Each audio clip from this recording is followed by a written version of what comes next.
So, after 15 minutes, yung pakulo natin sa spaghetti na sausage. At that cheese bite, guys. Yan, that is it. Eating time na tayo, guys. My spaghetti.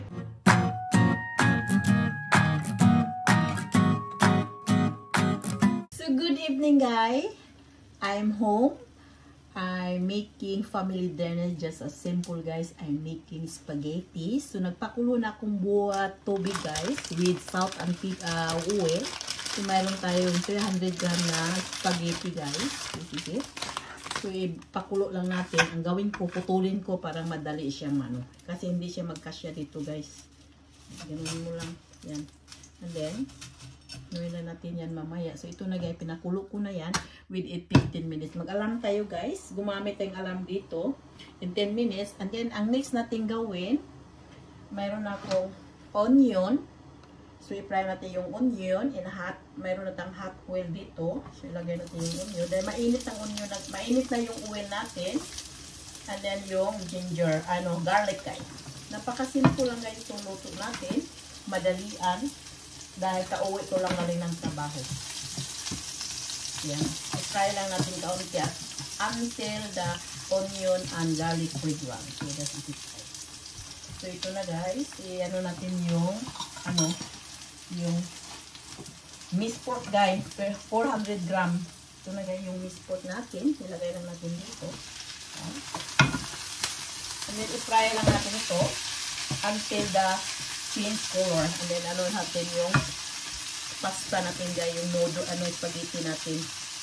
Dahil hindi siya yan. And try lang natin ito.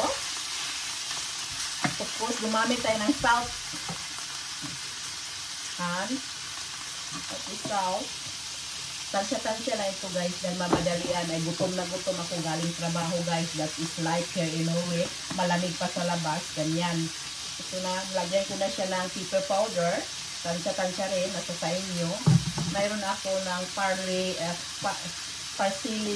powder. Nasa sa inyo. Kung anong ingredient sa bahay, lagyan ninyo para medyo masarap yung ninyo, yung spaghetti. Yan lang, napakadali lang siya, guys. Napaka-simple siya gawin, pero it is yummy. Dahil, kakauwi lang ako galing trabaho. I-ano lang natin, guys, i-fry lang muna natin hanggang yung yung change color yung natin. Medium temperature para nila mas susunod yung natin. Ko yung noodle po, guys, dahil hindi maluluto yung lahat pag hindi po yun ilagay lahat. Natin para maluluto siya, guys. Yan. 300 grams na lang yan, guys. Ang kakain niya na 4 na tao. Ito na siya, guys. Ganyan lang tayo mag-fry. Ganyan lang tayo mag-fry na para sa minced pork. Gumamit lang akong onion and garlic. So that is the light here. Maliskati. At para makain masarap. Ganyan dito. Wala tayong katulong, guys. 100% sa work. 100% din sa bahay. Ganyan ang buhay ko, guys. Pag uwi ng bahay, diretso sa kusina at magluto ng dinner sa pamilya. That is life here. Hindi talaga dito na yung buhay na yung may katulong, wala.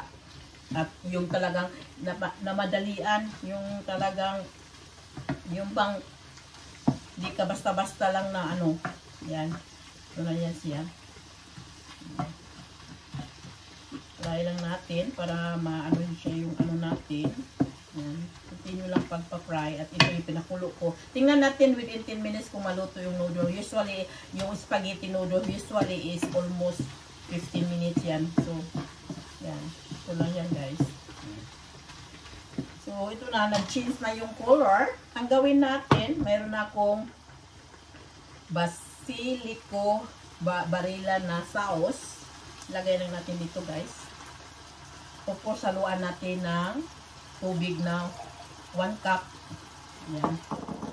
And then, i-mix lang natin ito. And let it to boil. Pakuluan lang natin ito, guys.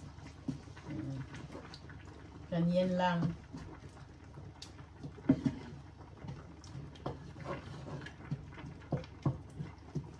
Isang one box, one glass, guys, almost 400 gram lang ito, guys.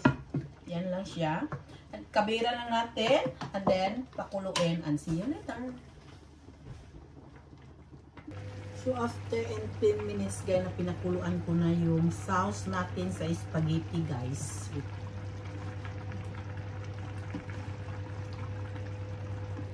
So, after 15 minutes, yung pakulo natin sa spaghetti sauce. 2 glass ang ginamit ko, guys, dahil kaunti lang yung 1 glass. Dahil gumamit ako 2 glass na spaghetti sauce. Ang sunod natin gawin, guys, mayroon akong extra na sausage. Apply mo lang yan, guys. Ilagay mo lang dyan. And gawin natin extra yummy yung ano natin. So, I have spaghetti bite. Yes. That is it. Anay, spaghetti sauce. That cheese bite, guys. Yan, that is it. So, luto na yung ano natin spaghetti. It's yummy. So, eating time na tayo, guys. My spaghetti sauce and noodle litter. So, that is spaghetti sauce. Guys, minced pork spaghetti sauce, and that is our spaghetti noodle. So let's eat. Ready to eat. Let's eat. It's yummy.